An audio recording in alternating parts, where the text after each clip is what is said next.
Hola a todos, bienvenidos una vez más a este canal, a este espacio donde mezclamos un poco de ciencia, de historia y de memoria.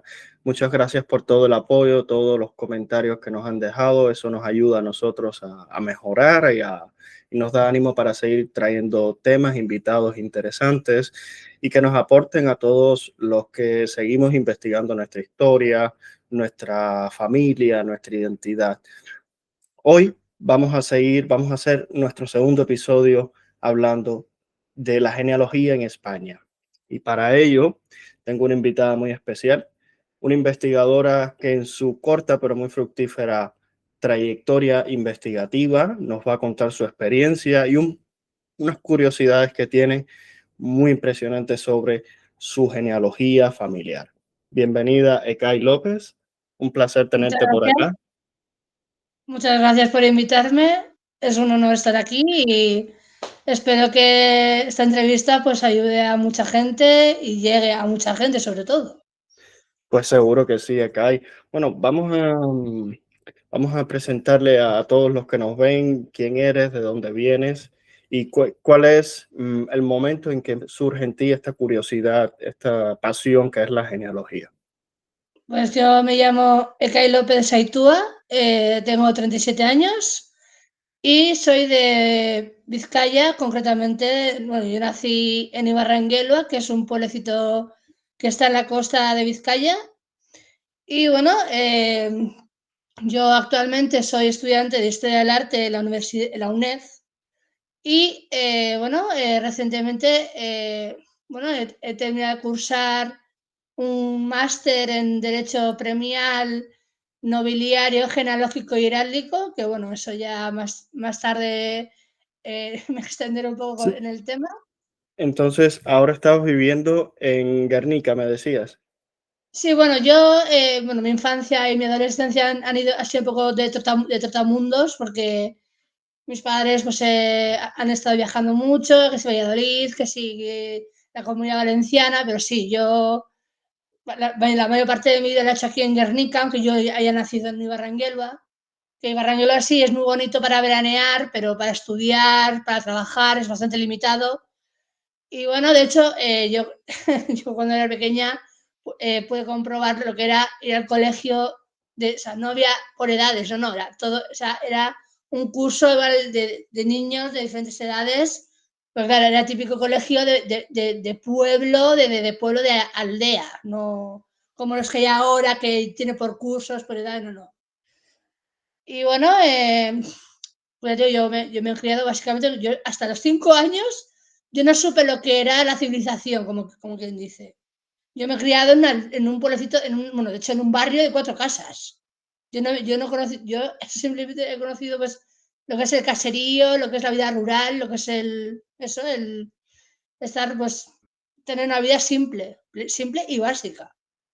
Y bueno, esto de la genealogía, pues en mi familia, sobre todo por parte de mi madre, siempre han sido muy de, pues, de recordar o de querer juntar a las familias. De hecho, solemos hacer una comida por apellidos y bueno, de hecho una de mis tías, que es bastante también muy aficionada a este tema de la genealogía, de juntar familias, pues entre ella y otra, bastantes miembros de mi familia, pues hemos ido conociendo pues, parientes que viven pues, fuera de España, ya sea Estados Unidos, Argentina, Chile, Cuba.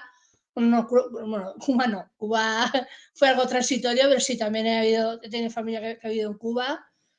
Y bueno, a mí al principio pues me resultaba un poco tétrico, un poco aburrida la historia, porque claro, todo el rato tener que recordar la- todas las generaciones antepasadas que hemos tenido, porque claro, o sea, nosotros tenemos un árbol entero, ¿sabes? Que tiene un mogollón de ramas, y claro, recordar el nombre de todos y cada uno de los miembros, pues hombre, eso es como que se quiere estudiar el código penal, no se puede, se Es olvida. demasiado, es demasiado. Y entonces en tu familia tenían pleno conocimiento de varias generaciones y todos los primos, segundos, terceros tenían ese conocimiento.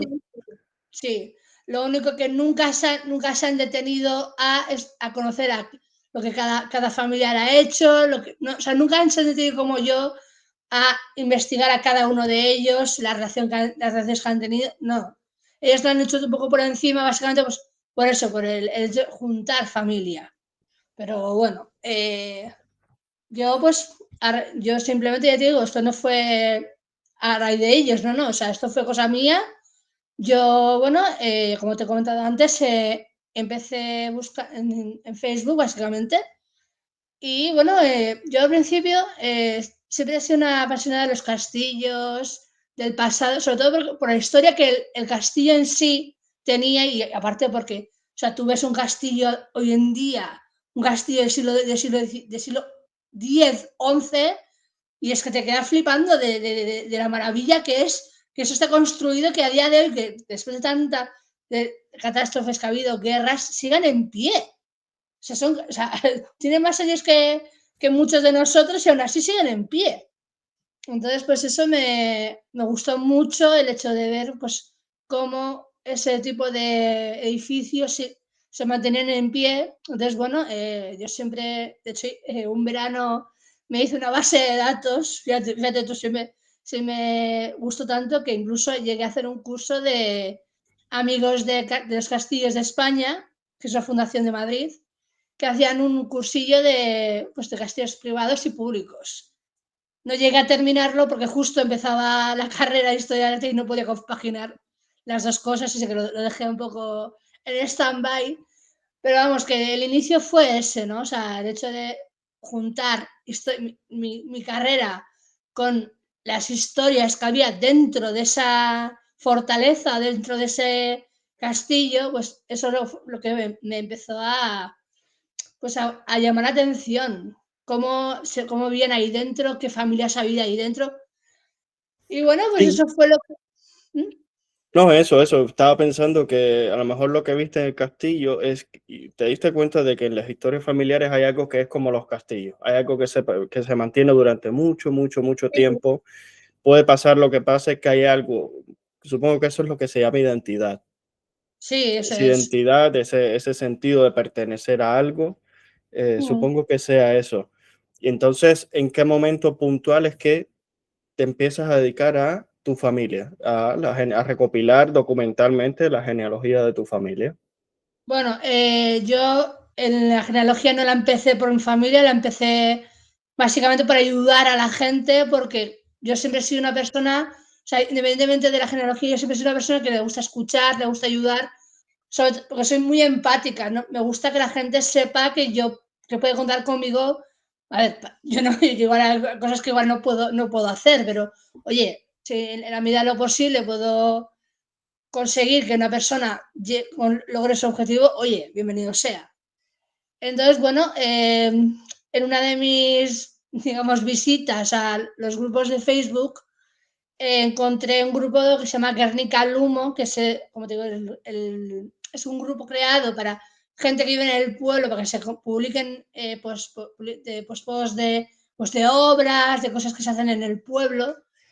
Y me llamó la atención porque vi un recordatorio de una esquela que era muy antigua y vi una publicación de una persona que vive en Perú en la que estaba intentando buscar si su bisabuelo, que era la persona que aparecía en ese recordatorio, si su bisabuelo había nacido aquí, en Guernica.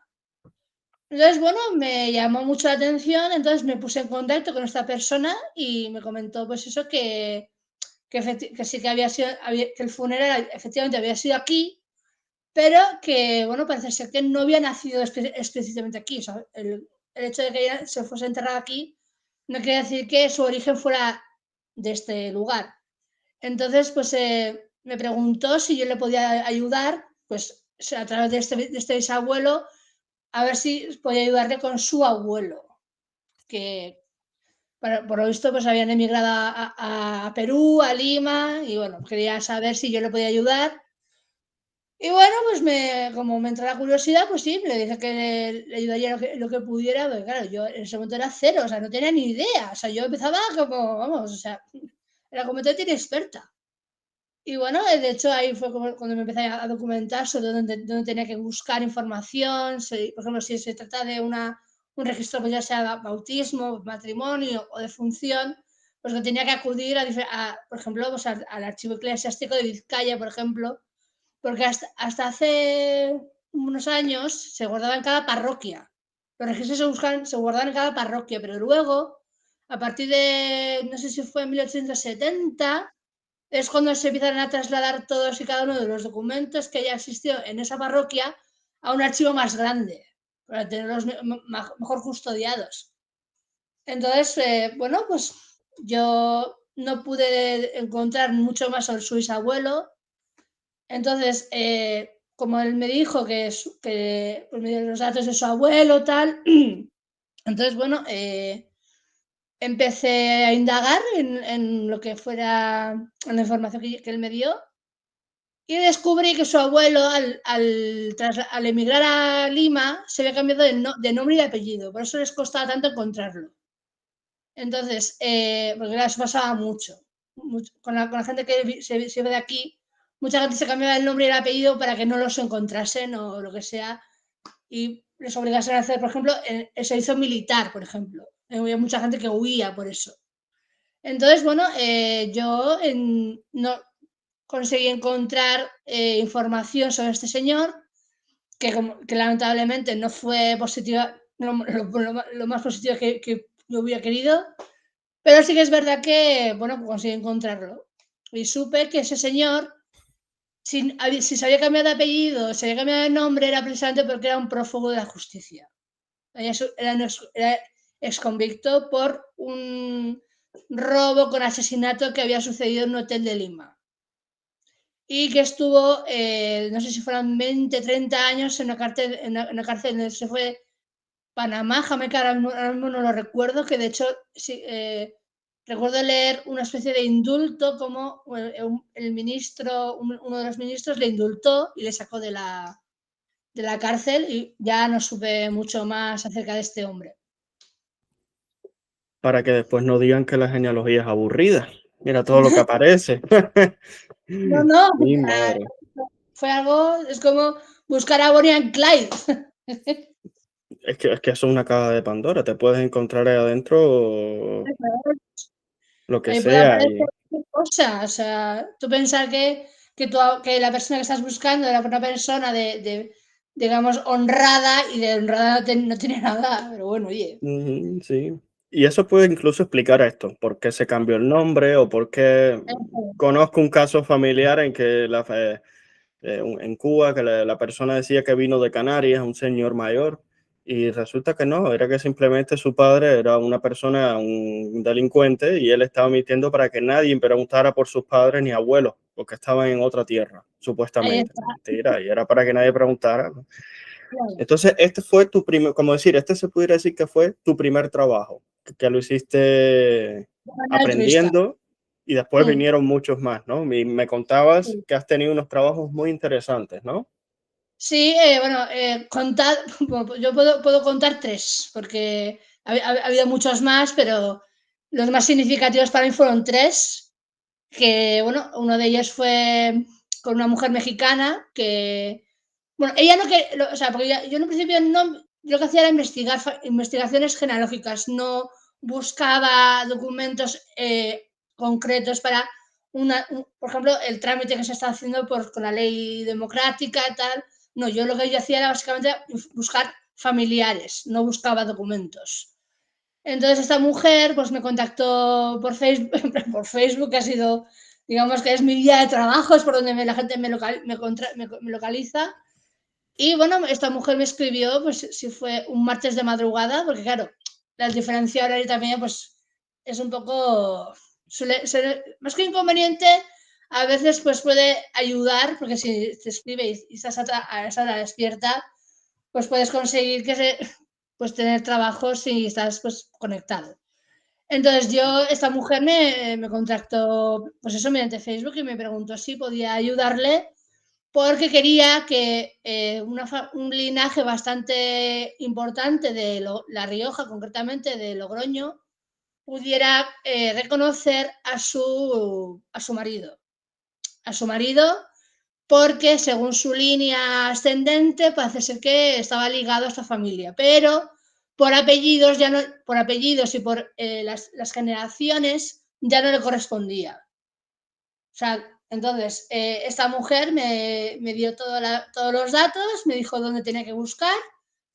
Y bueno, si ella me contactó un martes, yo un miércoles ya cuando ya sabía dónde tenía que llamar, llamé al archivo diocesano de Logroño y les pregunté por que bueno, ya necesitaba 7 actas, pero consiguieron 6, porque ellos tienen los primeros registros son de 1597.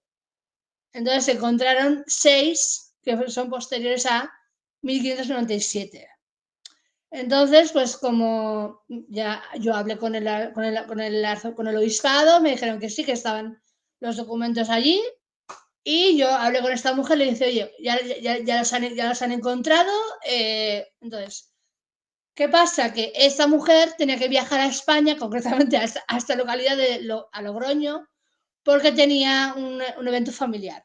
Entonces, como yo quería vivir toda la experiencia desde el principio hasta que termine el caso, porque para mí un caso no está cerrado por mucho que yo envíe el documento, no. Para mí el caso está cerrado cuando me dice, por ejemplo, que ya ha conseguido que su marido sea reconocido por esta familia.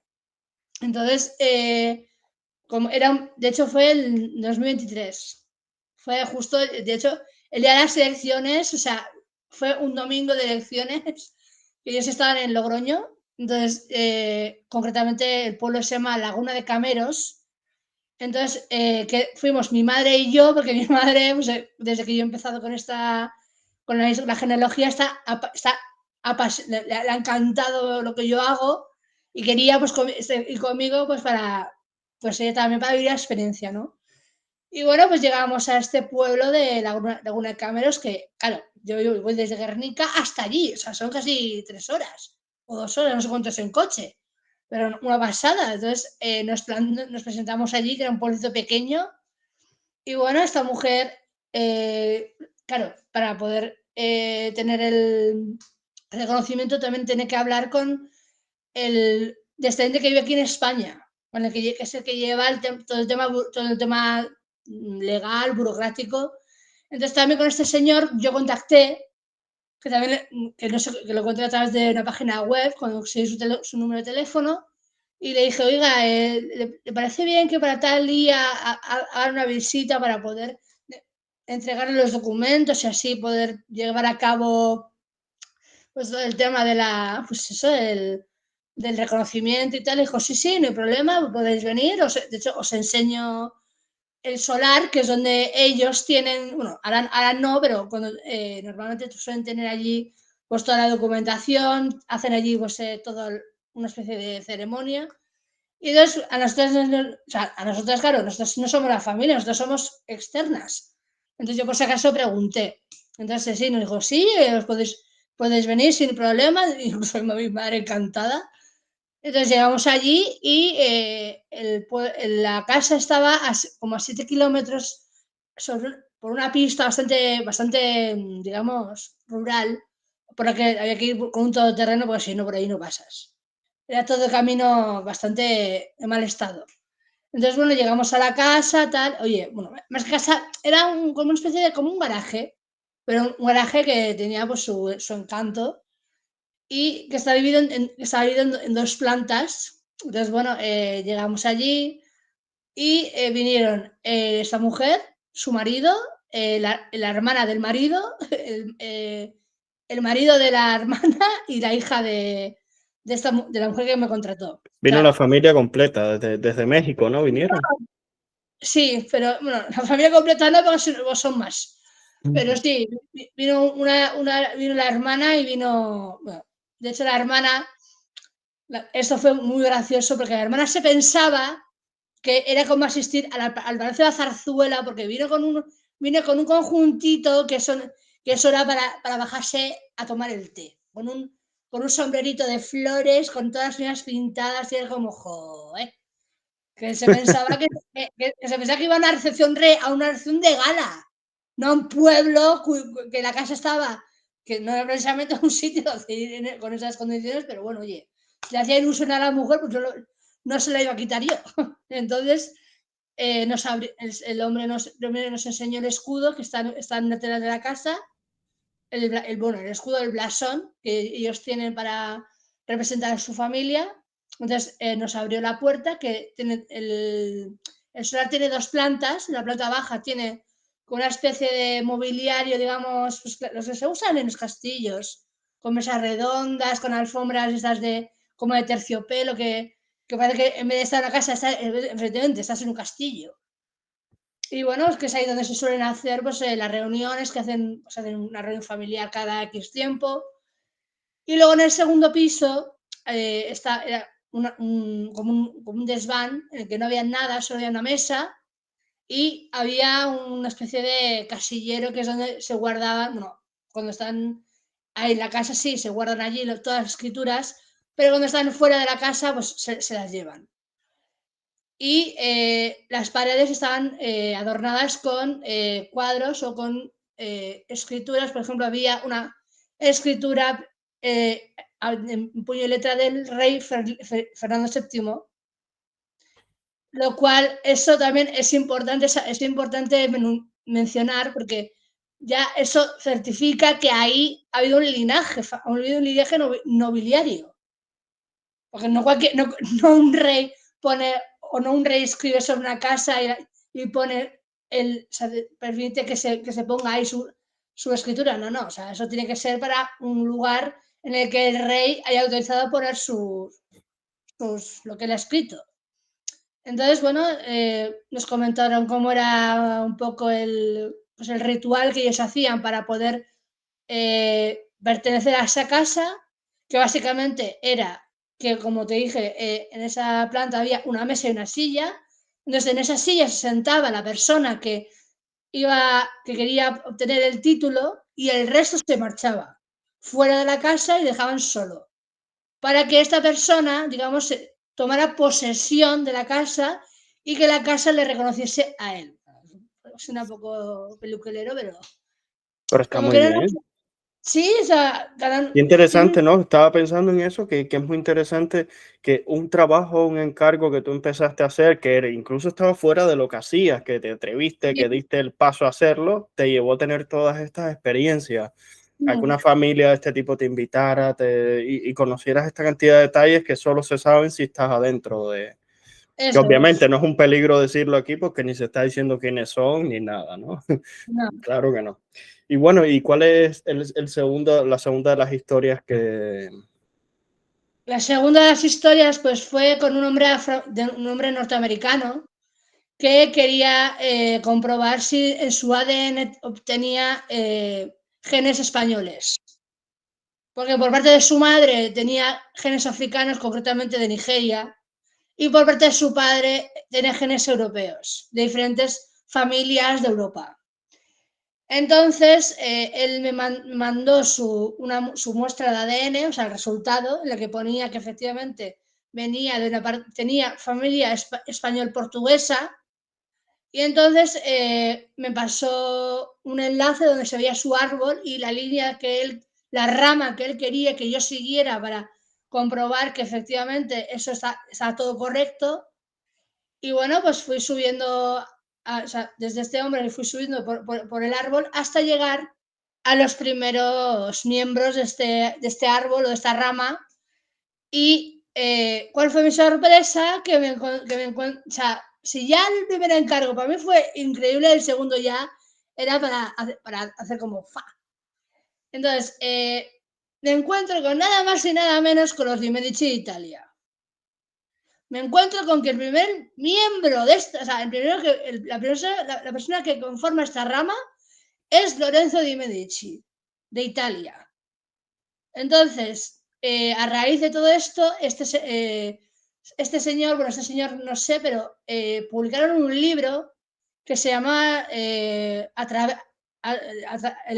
árbol a través del camino o algo así, que no me acuerdo, está en inglés, y aparecían todas y cada una de las familias que aparecían en su trayectoria.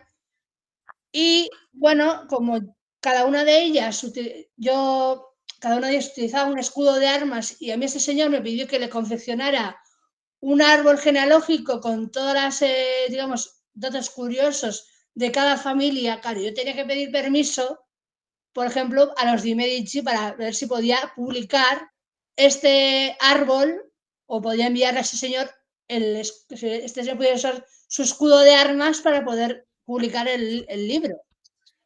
Y bueno, así llegué a contactar con el último Di Medici que queda con vida, que actualmente vive en Portugal. Y bueno, conseguí hablar con él, no, conseguí hablar con su ayudante y me explicó, bueno, él me comentó que en ese libro había algún que otro error, pero bueno, me dijo que sí, que efectivamente todo era correcto. Y como yo le dije que yo admiraba mucho el tema de, pues que desde pensando, yo era estudiante de Historia del Arte y que a mí me emocionaba mucho esto, el hecho de unir genealogía con Historia del Arte, pues que me dio ilusión que su jefe, pues, pues que hablase conmigo, lo que sea, pero como no pudo ser, pues tuvo el hermoso detalle de enviarme 4 fotografías, en las cuales 2 de ellas aparece ese señor sentado, Lorenzo aparece sentado en un sillón, y este hombre me manda una foto suya, eso sí, mirando el teléfono, pero oye, era un detalle. Y la otra foto era Lorenzo con un miembro de la realeza, o sea, era como, joder, o sea, si hasta ahora tenía yo mis dudas acerca de la monarquía, si yo quería estudiar la monarquía, esto ya me lo acaba de confirmar, quiero saber más. Y no, es muy interesante, o sea, que estos encargos que tú te atreves, eres valiente, atreverte a elegir encargos que son desafiantes, que son nuevos, que vamos, no tengo miedo, vamos allá, y terminan llevándote a sitios que no te imaginas. O sea, que si te hubieras apegado a solamente una investigación con archivos parroquiales y a decirle que no al cliente, no llegarías a estas cosas tan interesantes. Eso. Bueno, y la tercera historia entonces, ¿cuál es? La tercera historia, bueno, esta no tiene no tiene personajes históricos como tiene las otras, pero sí que es verdad que esta sí que fue un reto, porque esta fue una mujer que me contactó desde Argentina para buscar al bisabuelo de su marido, que había nacido en Odessa en 1880. Y Odessa estamos hablando de Ucrania. Y 1880 estamos hablando de la época soviética. O sea, y quería saber cómo llegó desde Odessa hasta Argentina. De qué Entonces, época era? 1880. Es presoviética, sí. Ajá. Entonces, quería saber cómo llegó desde Odessa hasta Argentina. Entonces, me estás diciendo, hoy en día, siglo XXI, tenemos 1000 formas de movernos. En 1880 la única forma que había de moverse era en barco. Y estamos hablando de que estamos en Europa del Este, incluso ya tocando casi Asia. Ujú. Y encima, claro, cuando me da más información sobre este hombre, no solamente nació en Odessa, sino que encima era de religión judía. Eso te iba a preguntar. Yo como persona que viví en Argentina, te aseguro que hay muchas personas que venían de estas regiones de Europa central o que son de origen judío. Sí. Sí.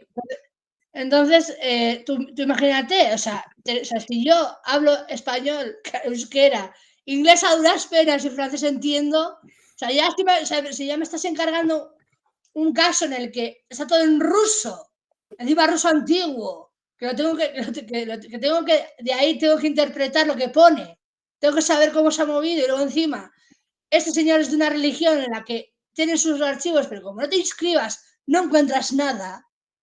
Pues era como, ostras, esto es como buscar una aguja en un pajar.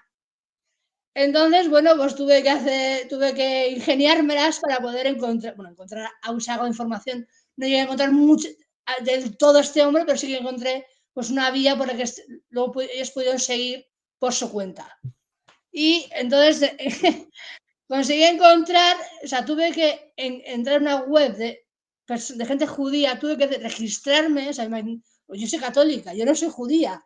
Mm. Yo tuve que inventarme que igual esto no es muy legal, pero si tengo No que te hacer van a cualquier... descubrir, no te preocupes, Entonces, si tuve, o sea, me tuve que inventar mi propio, o sea, tuve que inventarme una fecha de bar mitzvah para poder acceder a esa web y poder buscar el apellido de este señor.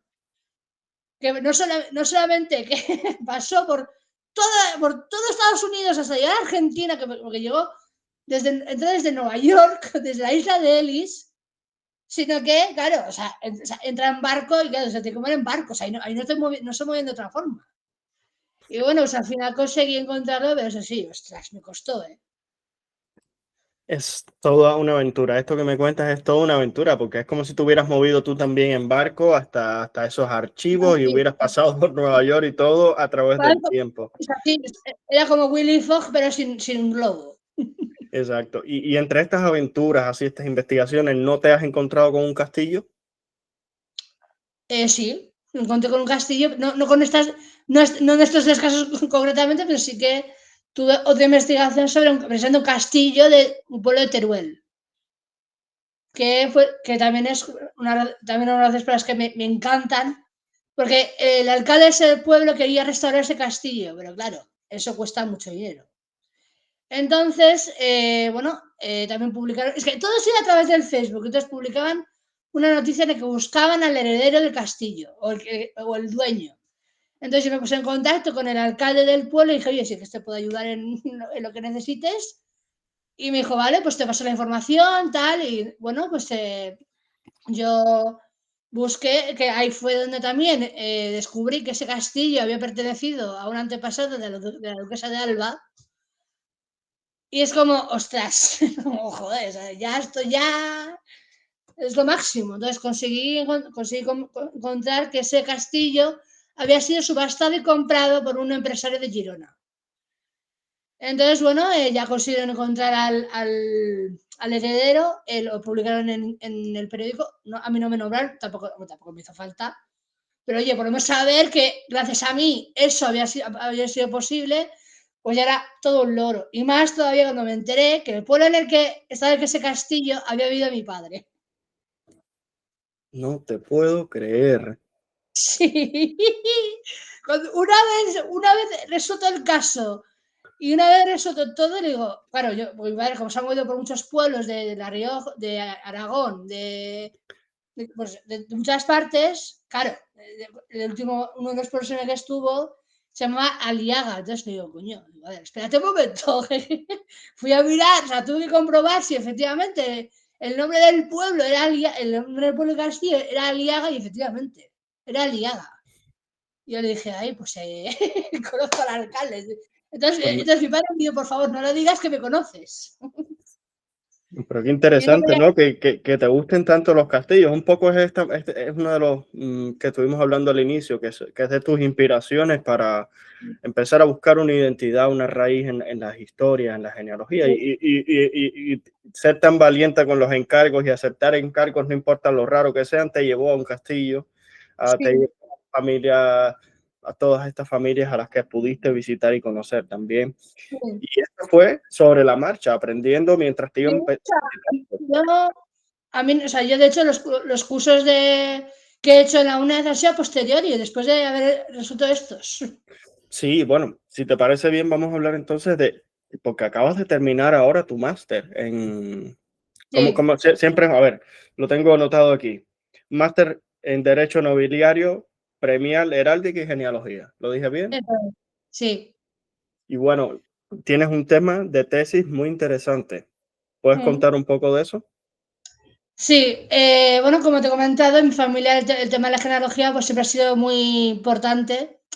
Y bueno, a ver, la familia, pero yo al principio hice otro curso, antes de hacer el máster, hice un curso que se llama experta en fuentes emblemáticas, archivísticas y genealógicas, que es ahí donde empecé con el tema de los registros, tanto pues, registro civil, registro de la propiedad, o sea, todo lo que tiene que ver con las instituciones, empecé ahí, ya de manera seria y de manera pues, contundente. E incluso gracias a ese curso fue que acudí a unas jornadas que se hicieron en la Asociación de Hidalgos de España, que son los que conceden o los que validan un título nobiliario. Entonces estuve 3 días en Madrid para acudir a una conferencia que daban diferentes ponentes que pertenecen a la asociación. De hecho, uno de los ponentes es el profesor que me ha estado dando clases, o me ha dado las pautas para hacer primero el curso de experto en historia, y el que después de hacer el primer trabajo me animó a hacer el máster. Porque leyó mi trabajo, o sea, vio mi trabajo y dijo que estaba tan bien hecho que si me animaba a hacer el máster sería de las mejores. O sea, que me lo diga un profesor así de normal es importante, pero que ya me lo diga un profesor y encima que sea miembro de la Asociación de Diálogos de España, que es un peldaño abajo de la realeza, ya es como wow, el sumo de mi carrera. Entonces, bueno, yo pues cuando me dijeron que tenía que hacer en ese trabajo, que tenía que hacer una especie de trabajo de investigación, que tenía que escoger por dónde empezar, yo escogí empezar por mi casa, por la casa de mi madre. Porque, a ver, a día de hoy, pues cuando tú ves un piso, pues no le ves la historia, ¿no? Pero en ese caserío guarda una historia bastante interesante que, claro, en esa casa ha habido muchas personas y tiene mucha historia detrás. Entonces, bueno, yo le pregunté a mi profesor si podía hacerlo de mi familia y me dijo que sí. Me dio las pautas de cómo hacerlo y entonces, bueno, yo empecé, porque en mi familia guardamos las escrituras de esa casa, las guardan en un maletín, o sea, imagínate tú, en el estado en el que están, o sea, la hoja es tipo papiro, o sea, fíjate tú si la, la de, la de años que lleva eso. Entonces, bueno, yo empecé a transcribir, o sea, ya no solamente es el hecho de aprender a buscar, a mirar en un árbol, sino es también aprender a leer en textos antiguos, y esos textos antiguos que muchos de ellos no se entienden porque están escritos primero en castellano antiguo, segundo, la persona que los ha hecho, el escribano en ese caso, es una persona que igual escribe de una manera tan rápida que apenas se lee, pues el hecho de conseguir, ya no, o sea, que he transcrito, no sé si ha sido 12 o 15 escrituras que empiezan desde 1742, las originales son de 1742, la primera. Entonces, el hecho de haber hecho eso sin tener ninguna experiencia y simplemente dejándome guiar por mi visión, por lo que puedo leer, eso ya es como wow. Entonces, eh, empecé con escribiendo pues, todas y cada una de las escrituras relacionadas con esa casa, y descubrí que en esa casa, pues, aparte de ser una casa antigua, porque yo hasta más tarde no supe que mi casa la había, bueno, peritado o había estado un historiador bastante importante, que de hecho tiene 2 tomos sobre caseríos de Vizcaya, que encontró en una de las vigas de la entrada hay un agujero que, según por el material, la dató de 1580. Entonces, el hecho de o sea, si yo estaba primero con las escrituras de 1742 y después o sea, yo ya, a medida que yo iba transcribiendo, claro, yo me iba enterando de cosas, entonces dije, vale, o sea, me estás diciendo que estoy escribiendo sobre un caserío que puede pertenecer al siglo XVI. Eso ya fue como, wow. Y aparte de eso, esas escrituras mayormente han sido la persona que ha sido dueña o a la que ha tenido la potestad de la casa, ha sido una mujer. Eso también es importante, el hecho Sí, sí, de que se ha seguir. heredado por vía materna, me has dicho. Bueno, más que heredado, a partir de 1807 era a través de contratos matrimoniales.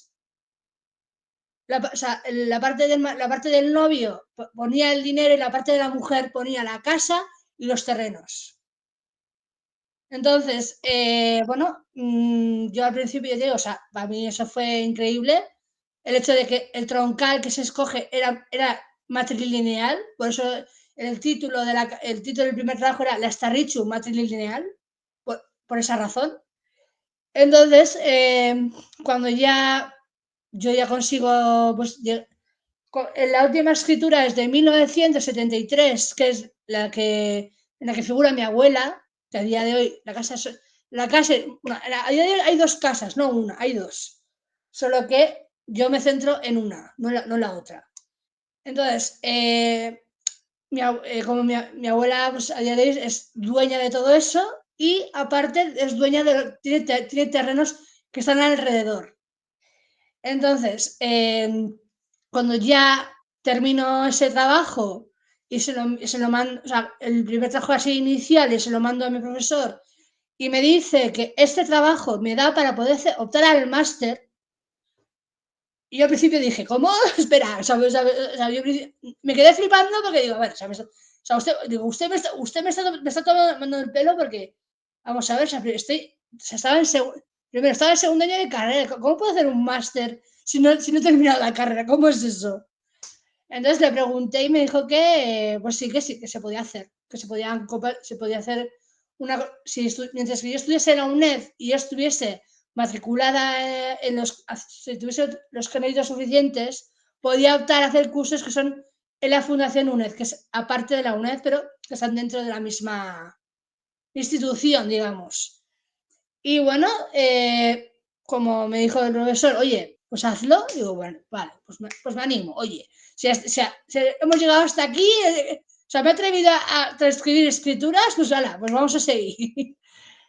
Sí, esto que comentas es muy interesante porque yo por lo menos he visto hablar muy poco sobre la genealogía de una casa, de un hogar que acoge tantas generaciones que pueden pasar por ahí, ¿no? No sé, todos los que nos están escuchando están invitados y si lo saben, por favor, comenten cuál es la historia de su casa. Yo la mía una vez me dio la curiosidad de saber de dónde venía y es una historia un poquito corta, pero bueno, la tuya es una historia muy larga, o sea que esto lo has ido contrastando con documentación, me habías dicho, ¿no? Sí, bueno, a ver, sí, lo he contrastado con documentación y también con certificados de nacimiento. Porque, bueno, cuando ya me empiezo con el máster, ya no solo ya no son solo las escrituras, ya no solo es sobre esa casa, sino también es sobre esa casa, la casa de al lado, porque la casa también es de mi abuela, o sea, las dos casas son de mi abuela. O sea, ya es como tiene que indagar mucho más en la historia, en todo, en las personas que han vivido ahí, bueno, ahí y en las otras dos casas, porque como te dije, es un barrio de 4 casas. Pero claro, tenía que investigar, pues, por ejemplo, el pasado de la casa. Para ello tenía que acudir, pues, por ejemplo, a las fogolaciones, que era como el IBI de hoy en día, lo que se pagaba por la casa, pues antes se pagaba eh, a los fueros. Por ejemplo, de Vizcaya, que se pagaba, pues, por ejemplo, en el archivo que yo leí, eran 14 educados al año. Entonces, bueno, todo eso, pues y aparte, después de saber que este historiador había estado en mi casa y que encima la data de 1580, digo, a ver, vamos a ver. Entonces, si tenemos esta información, yo quiero contrastarla y quiero saber que efectivamente pertenece a nuestra casa. Entonces es cuando ya empiezo ya una búsqueda mucho más exhaustiva y encuentro que en el archivo foral de Vizcaya, que es donde se guardan, porque en el archivo eclesiástico se guardan los registros sacramentales y en el archivo foral se guardan pues escrituras pues, de compraventa, censos, o sea, todo lo que tiene que ver con la administración económica o local. Entonces, bueno, yo tiene un catálogo online y yo empecé a buscar, puse los nombres por los que aparecía mi casa, no aparecía nada y de repente pongo casería La Astarria, porque el barrio se llama La Astarria el barrio, entonces pongo casería La Astarria y encuentro un documento del 8 de agosto de 1582 en el cual un hombre llamado Pedro de la Astarria o sea, es un censo de pago que está pagando a una mujer, María Ocha de Garteiz, le está pagando lo que sería el censo por renta de la casa. Entonces, cuando yo leo eso, digo, a ver, acabo de descubrir recientemente que mi casa puede ser de 1580 y de repente encuentro un documento de 1582 Entonces, bueno, cuando leo eso, tuve que acudir presencialmente al archivo para poder ver el documento in situ, pero, claro, te he dicho que los documentos que tenemos nosotros en casa ya están viejos, la hoja ya está muy desgastada, y esos son de 1642, pues aquel es de 1582. O sea, imagínate tú en el estado en el que está. O sea, aquello estaba lleno de agujeros, no se leía nada, o sea, absolutamente nada. Bueno, si logré entender, Pedro de Lastra fue de chiripa. Y bueno, una vez veo eso, contacto con un especialista de dentro del archivo para que me transcriba ese documento. Porque, a ver, yo soy buena transcribiendo, pero a tanto no llego todavía. Entonces, bueno, me pasó lo que es la transcripción ya realizada y cuando lo leo, pues me resulta muy familiar a las escrituras que a posteriori yo ya había transcrito. Pero ¿cuál es la duda? Que aparte de mi casa aparte de mi casa, parece ser que puede ser que en aquella época hubiera otra que estaba justo al lado. Entonces, bueno, hoy en día esa es la duda que tenemos, que sea o no la escritura pertenece a nuestra casa o no. Entonces, a medida que ya fui otra vez haciendo, pues, pues, explicándolo, el tema de los apellidos, el tema del troncal de matrilineal, que pasó de mujer a mujer, menos, al principio era de hombres, pero luego pasó a ser de mujeres.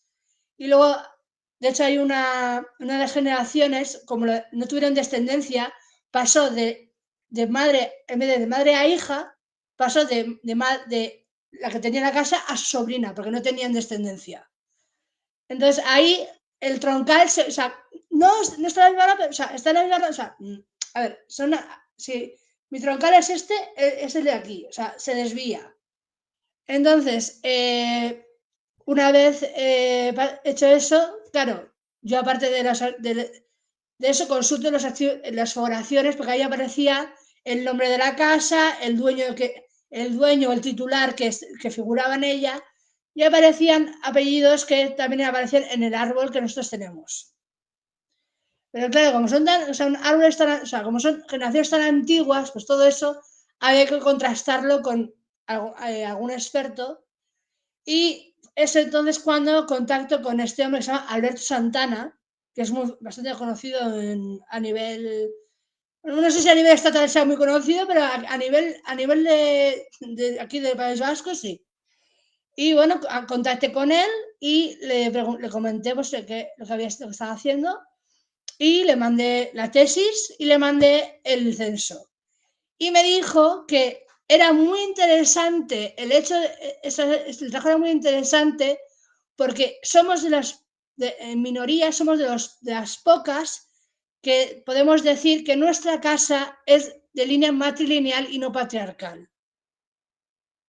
O sea que eso es importante mencionarlo. Que las que han sido dueñas o administradoras de la casa han sido mujeres y no hombres. Así que Sí. Bueno, para hacer un resumen de esto, que es muy importante, muy interesante, si por ejemplo una persona que tiene una casa, que ve este programa y se interesa, ¿cómo le recomendarías que inicie la investigación para saber el origen de su inmobiliario? bueno, a ver, lo primero, tienen que ser, a ver, no es lo mismo un caserío que un edificio, un rascacielos, ahí no hay mucha historia. Normalmente es en las casas que son viejas o que son de pueblo las que tienen bastante historia. Normalmente una casa se suele datar, se data su antigüedad por el material con el que está construida. Por el material con el que está construida, por el estado en el que está a día de hoy. Por ejemplo, si la casa está hecha de madera, o sea, de madera y de piedra, muchas veces la madera, se nota así, la edad se nota cuando la madera está desgastada.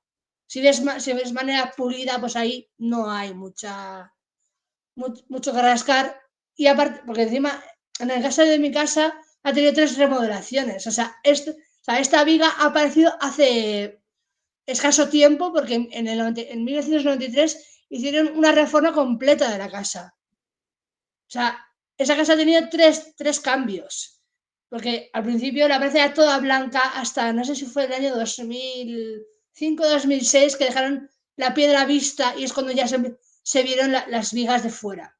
O sea, hay que fijarse mucho sobre todo en la estructura, no en el tejado, sino en lo que es la estructura de la casa, que es la que puede o no decir que esa casa es de una época o es de otra.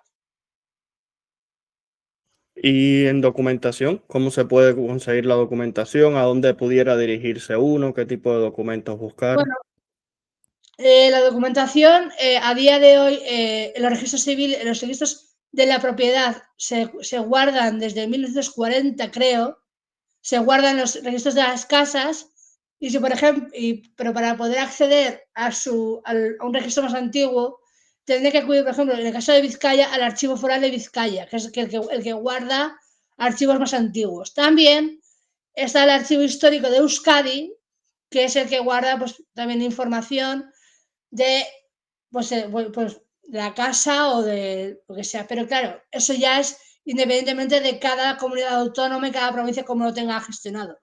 Yo puedo hablar por mi comunidad, yo no puedo hablar por otras. No, claro, claro. O sea, estas sugerencias son más bien para regiones similares Vizcaya, a la tuya, Vizcaya basados en tu experiencia. Ajá, ¿cuáles son? Ajá. sería el Archivo Histórico de Vizcaya, que es el que tiene, aparte de tener registro de escrituras, tiene, por ejemplo, diásporas, que tiene pues, material, pues, maletas, objetos que se han llevado, por ejemplo, de gente que ha emigrado de América aquí al País Vasco o viceversa. De hecho, yo estuve en octubre, hice una jornada de puertas abiertas en Bilbao y yo era voluntaria en el Archivo Histórico de Euskadi como acceso para la gente que hacía la visita guiada. Y a nosotros nos hicieron una visita así, digamos, privada y nos enseñaron todo el edificio y nos enseñaron uno de los depósitos que tenían como archivadores y en uno de ellos aparecían, pues, por ejemplo, pues un artículo de un periódico o un sombrero, pero que cada uno tiene una historia. Y bueno, esto fue lo que hemos hablado hasta ahora, era de tu trabajo de máster con esto tan interesante que es un tema curioso, ¿no? Entonces, ¿qué es lo próximo que estás investigando o que quieres hacer? Bueno, pues como te he comentado, yo el máster lo pude, o sea, como lo tenía que entregar para una cierta fecha, no pude meter todo lo que estoy haciendo ahora, pero una vez ya entregado el trabajo, obtenido el título y obtenido ya la acreditación para poder trabajar de ello de manera oficial, yo pues yo me quedé con la mosca detrás de la oreja, digo, ya, o sea, vamos a ver, o sea, si ya me he puesto a investigar sobre el origen, o sea, soy como Indiana Jones, necesito encontrar el origen total y absoluto de mi casa. Y entonces, bueno, eso también me llevó a querer saber por parte de mi padre cuáles son mis orígenes. Porque yo por parte de madre soy vizcaína, mi padre nació en Guipúzcoa, concretamente en Tolosa, o sea, yo soy vasca de pura cepa. Y mi abuela paterna, que se llamaba Encarna Mindeguía, que en paz descanse, ella nació en un pueblecito de Navarra, llamado Ezcurra. Entonces, claro, tú te preguntarás, o sea, tienes muchísima información sobre tu familia materna, pero de mi familia paterna tengo nula. O sea, tengo muy poca información porque, primero, entre ellos no ha habido tanta relación como la ha habido por parte de mi familia materna. En mi familia materna siempre se han interesado por juntar a toda la familia, ya sea el primo más lejano que tienen, pero por parte de mi padre, pues lamentablemente no han tenido ese tipo de relación como para preservar pues personas, preservar recuerdos o preservar documentos. Pero sí que, pues a mí por lo menos me importa, porque claro, no solamente es genealogía, para mí es familia también. el hecho de conocer familia, el hecho de conocer gente que es de mi entorno, pero y que igual tienen historia detrás, pero que no lo puedo saber, porque como entre ellos no tienen relación, pues no sé, tampoco hacen el esfuerzo por buscarlo, pues oye, si ella no hace, si es no hacen el esfuerzo, ya lo hago yo, ese esfuerzo.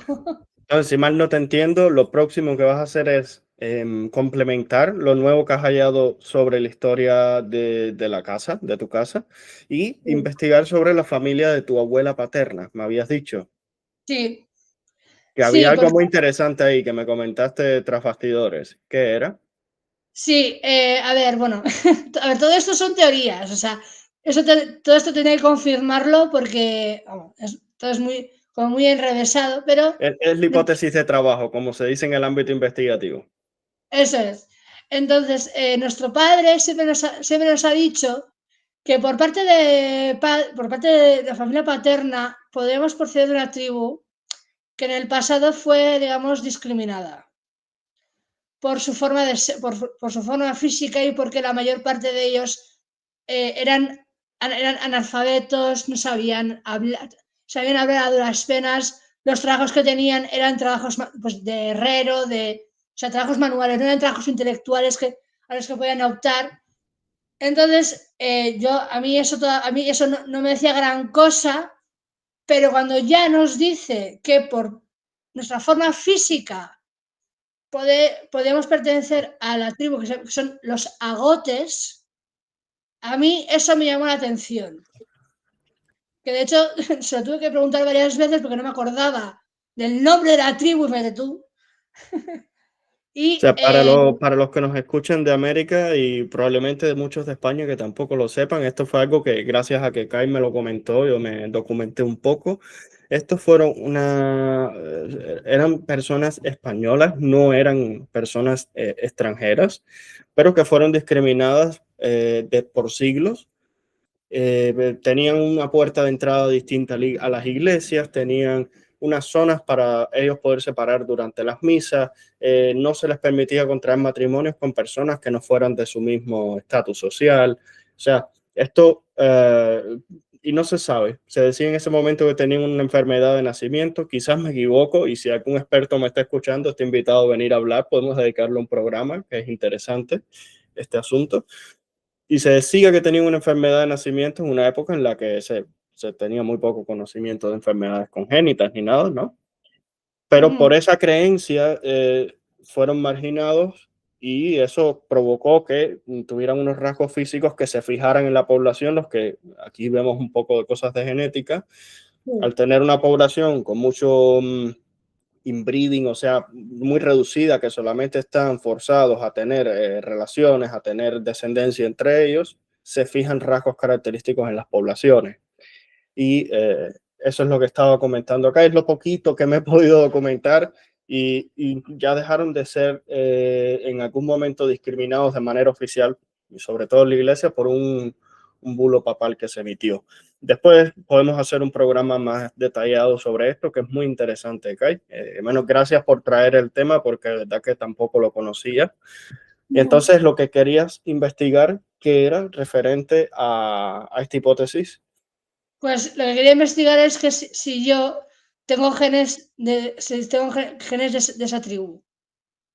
Yo, mis hermanos, mi padre, bueno, mis tíos no lo sé, bueno, no de mis tíos ya no, porque lamentablemente falleció el año pasado, pero porque, a ver, porque o sea, yo siempre que me he fijado en lo que es el vasco común, yo siempre lo relaciono con una persona que es morena, robusta, a ver, algunos tienen ojos azules, ojos verdes, pero normalmente suele ser una persona que, como, digamos, con la barba negra, o sea, no había mucha genética rubia, con ojos azules, tez blanca, el cráneo braquicéfalo, pómulos grandes, no había tanto así. Entonces, porque claro, a nosotros, o sea, yo cuando nací, o sea, nosotros siempre hemos sido a rubios casi albinos.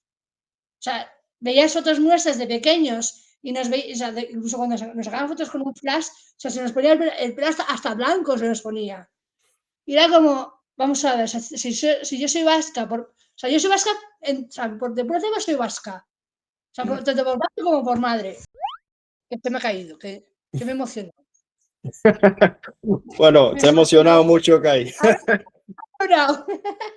Bueno, Y eso, esto, estabas comentando de que se notaba la diferencia, por ejemplo, que eras más rubia que lo que se sí. suele pensar de los vascos. Sí. De Y hecho, también muchas estuvimos veces, hablando de que habían como algunos apellidos, que a veces eran reconocidos por algunos apellidos que tenían, ¿no? y, bueno, y aparte de apellidos, zonas de Navarra en la que se asentaron. Y de hecho, hay una película que precisamente está dedicada, bueno, no sé si dedicada, pero que habla mucho de ellos, que se llama El Valle de Baztán, que no sé si está en Netflix. Yo después lo pondré en pantalla, la portada, para que las personas vayan a verla. Esto no es una promoción pagada con No, la... Sí. No, ¿eh? Aclaramos. no, pero que quiere decir que, o sea, yo, por ejemplo, cada vez que hemos viajado a algún lado o a un hotel o lo que sea, a mí siempre me ha confundido con una. Yo pensaba que yo era alemana o era rusa o era. Nada, o sea, nada que ver con vasco, no, o sea, todo era Europa del Este. Y claro, es que tú dices que los agotes eran de aquí, no. Los agotes procedían de un pueblo bárbaro de Europa del Este, solo que se asentaron aquí. Eso, es que eso habría que. Hay que Vale. de hecho, Sí, sí, hay no, es una. que yo me pude documentar muy poco y hasta donde sé, los registros más antiguos decían que eran españoles, pero no dudo que sea esto, que vengan de No, otras. Incluso se extendían hasta incluso los pueblos de Francia, estos pueblos de sí, los Pirineos sí, franceses. sí, era el Pirineo vasco francés. Entonces, claro, todo eso al final, pues, que es que no, pues a mí, a ver, al principio a mí no me llamaba la curiosidad, pero ya tío, o sea, es que yo, relación con mi familia paterna he tenido cero, o sea, nada. De hecho, incluso estuve en la casa en la que se crió mi abuela, que ya no es de ellos, que lamentablemente la vendieron, no la supieron mantener. Y bueno, de hecho cuando estaba haciendo la tesis del máster, como me quería documentar acerca de todo el mundo, tanto por parte de madre como por parte de padre, pues un día de excursión con mi madre otra vez, que la tengo de asistente, la pobrecita, ella vino conmigo y fuimos hasta el pueblo, que se llama Azcurra, el pueblo. Y la casa se llama Maricho Enea, que es una casa pues así muy, pues eso también, un caserío que está remodelado, pero yo recuerdo haber ido de pequeña allí y recuerdo que la casa tenía abajo una cuadra donde tenían a las vacas, luego una planta intermedia donde estaba la cocina, la sala, y luego arriba tenían como un desván donde se dormía. Entonces, yo cuando me entero cuando mi padre nos dio cuenta de esto, pues yo, claro, esa curiosidad digo, bueno, esto lo tengo que averiguar. Y bueno, pues fui a buscar al archivo, al pueblo, que es donde guardan los archivos porque no es como en Vizcaya que todo se guarda en el archivo histórico, no. En Navarra es diferente. En Navarra cada pueblo tiene su archivo, a no ser que sea eclesiástico, que está en el archivo en la diócesis de Pamplona. Normalmente los archivos se guardaban en el ayuntamiento del pueblo o en el registro del pueblo. Sí, era un pueblo pequeño. Entonces, bueno, yo busqué información porque mi abuela se llamaba Encarna Mindeguía, o sea, los dos apellidos eran iguales. Entonces, claro, yo ahí pensé que ahí había algún tipo de mezcla sanguínea. Y efectivamente, porque, bueno, a ver, todo esto, vuelvo a decir, tenía que contrastarlo porque sé poco, pero hasta donde sé, mi bisabuelo se casó con, no sé si fue con una hermana o con una prima suya, que compartían el mismo apellido y la misma genética.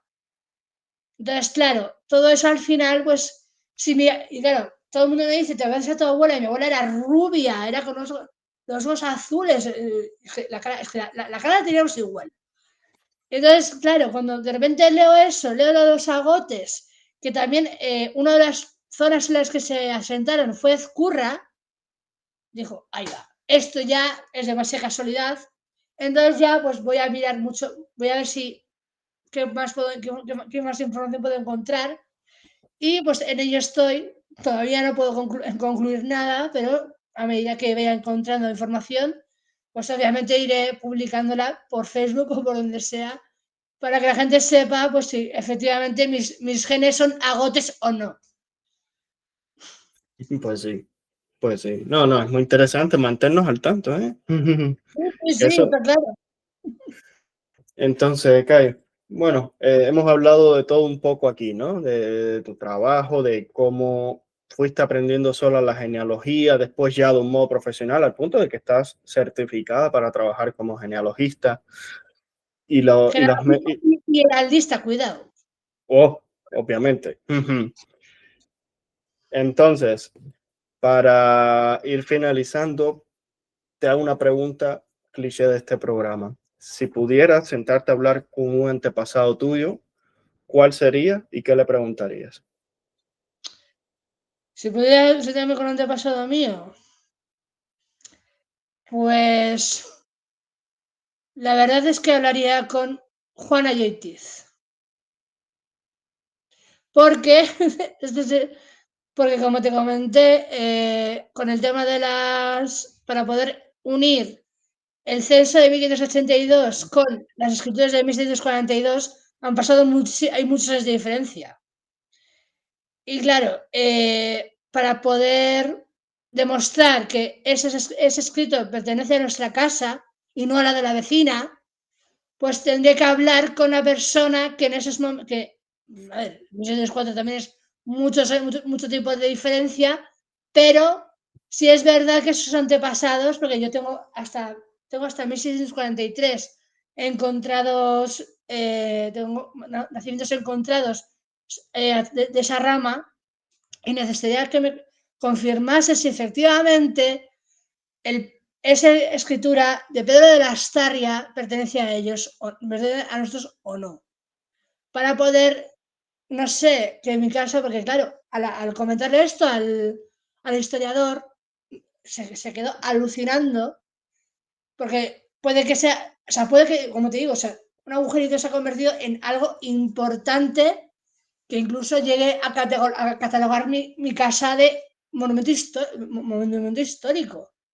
Y eso sería, wow. Como el que le dan el título de noble, pues a la casa le dan el título de casa histórica.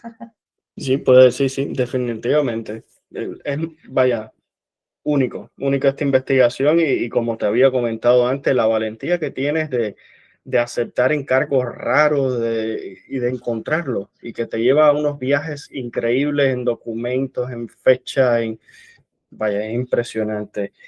Kai, te agradezco mucho por tu tiempo, por venir a compartirnos aquí y como dije al principio, tu corta, tu reciente pero muy fructífera labor genealogista. Espero que siga así, que se mantenga y que tengas muchos más logros, De muchos hecho, trabajos me has, adelante. de hecho, tú mismo me has recomendado a gente. A Y veces sí. hasta a las personas he conseguido resolver sus casos. Sí, pues espero que siga así, que sigas teniendo casos impresionantes y ya regresarás aquí y nos contarás todas las aventuras que te has encontrado por el camino más adelante. ¿Qué te parece? Yo encantada. Bueno, Kai, muchas gracias por venir y muchas gracias a todos los que nos escuchan, los que comentan, nos están apoyando y nos vemos en el próximo programa. Vale, un placer.